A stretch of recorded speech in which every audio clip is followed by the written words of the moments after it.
Alma's heart pounded as she walked down the busy sidewalk, Leo's small hand clutching hers. The sun was high, and the city bustled around them, but suddenly, two officers stepped into their path, blocking their way. "You think you can defy me, you black trash?" One officer spat, his face contorted with fury. Alma froze, her breath catching in her throat. The second officer grinned, stepping closer. "I'll show you who's got the power here," he sneered, the venom in his voice cutting through the air. Before Alma could react, they shoved her against the police cruiser. Her purse slipped from her grasp, falling to the pavement with a loud thud. "Search it," the first officer barked. The second one ripped open her purse, scattering its contents onto the ground. Alma's heart raced, her body trembling as they mocked her, focusing on her platinum credit card. "Fancy for someone like you. Those are mine. Everything's in my name." Alma protested, her voice shaking.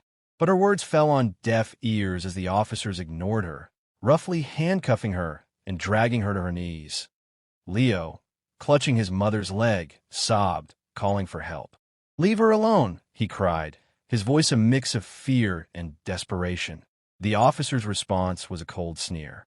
"Shut your mouth, you little—" His voice trailed off as he loomed over the boy, his hand raised in warning. Alma's blood ran cold. "Please, don't hurt him," she begged, struggling against her restraints. But no one helped. Pedestrians rushed past, avoiding eye contact, pretending not to see as the officers continued their cruel taunts.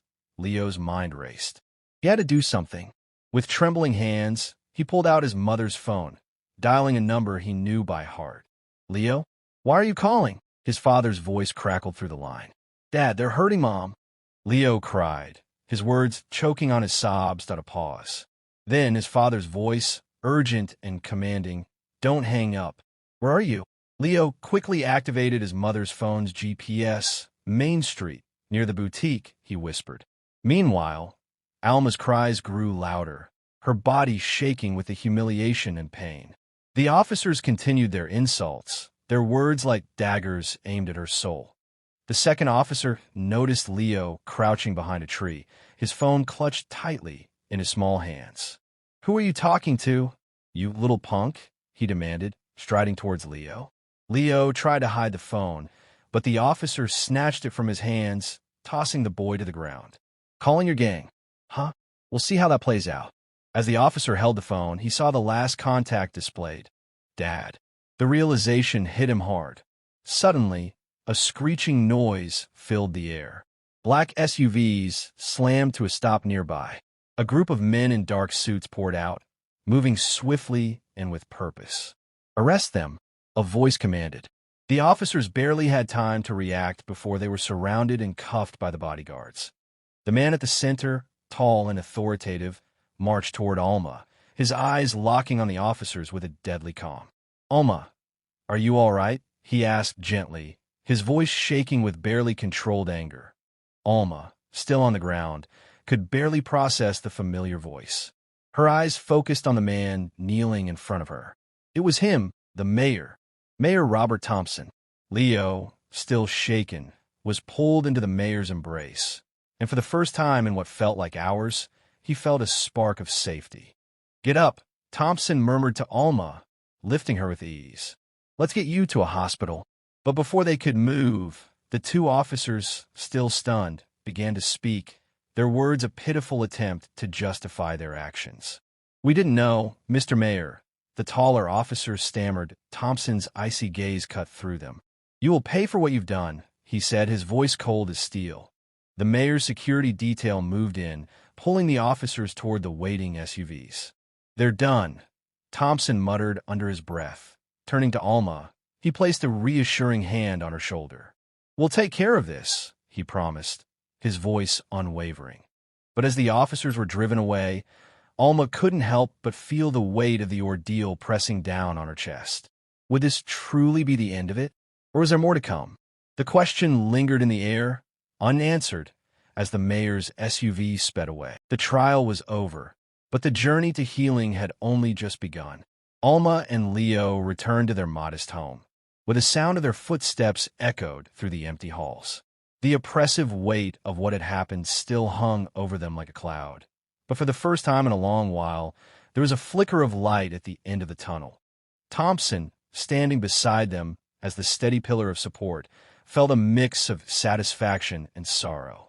He had won this battle, but there was no true victory in seeing his family hurt the way they had been.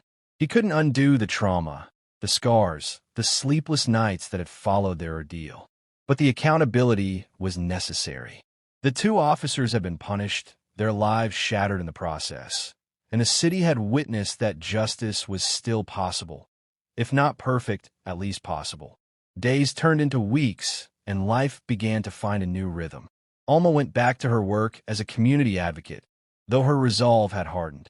She had always fought for the oppressed, but now her fight was deeply personal. No longer would she allow herself to remain silent in the face of injustice. The weight of her experience had sparked a fire in her that could not be extinguished. Leo, too, found a new sense of strength. Though his nightmares still came, they had less power over him now. His mother was no longer a broken shell, and the shadow of fear that once lurked in every corner of their home slowly lifted. He was learning, day by day, that true courage came not from silence, but from standing tall, even when the world seemed against you. Thompson kept his promise to Alma. He didn't leave. He didn't fade into the background. He remained a constant presence, attending school events, visiting their home, and supporting them as they both rebuilt. The city, too, began to shift. Though the scars of the incident were still fresh, there was a growing understanding that the battle wasn't over. The police department, under pressure from the public and the newly formed Civilian Oversight Board, began to implement major reforms.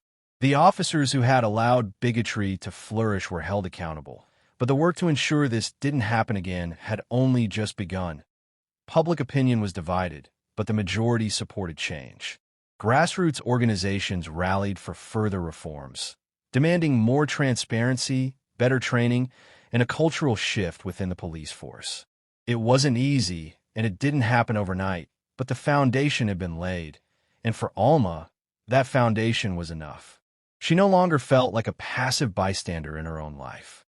She spoke out at town meetings, worked with local leaders to develop programs for racial reconciliation, and used her voice to push for systemic changes. She knew the road ahead was long, but she was no longer afraid to walk it as for Thompson. His reputation within the community had evolved.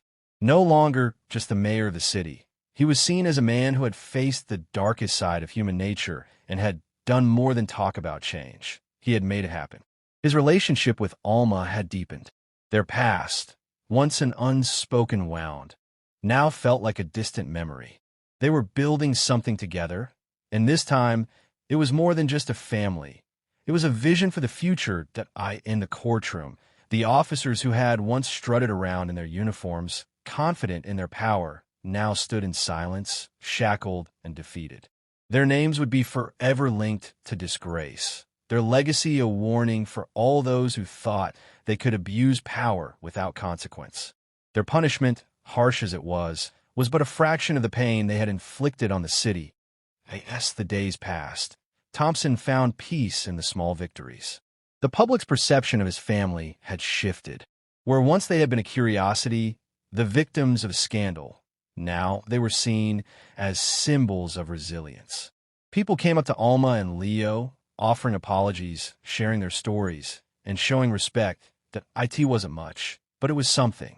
It was a reminder that even in the darkest of times, there could be light. And for Alma, that light was the new hope she felt for her son's future. Leo no longer saw the world as a place full of fear and violence. He understood that while hatred existed, it could be fought with love, courage, and the unshakable belief in justice on the day of the officer's sentencing. As Alma stood by Thompson's side, she felt a deep sense of finality. This was the moment when justice had truly been served, not just for them, but for the city as a whole. The officers were sentenced to long prison terms, and the city's commitment to reform became official. It was a victory, but Alma knew there would always be more work to do. She wasn't going to stop here, as the two disgraced officers were escorted out of the courtroom, handcuffed and silent. Alma stood tall, her son's hand in hers. She felt something she hadn't in a long time. Hope. It wasn't the end of the battle, but was a new beginning. The weight of every condemning gaze that followed the officers was a clear reminder. Hatred has consequences. Justice had been served. The price of their hate had been steep, and it would be felt for generations. And in that moment, Alma, Leo, and Thompson knew they had done what needed to be done. The fight wasn't over, but for now, they had won.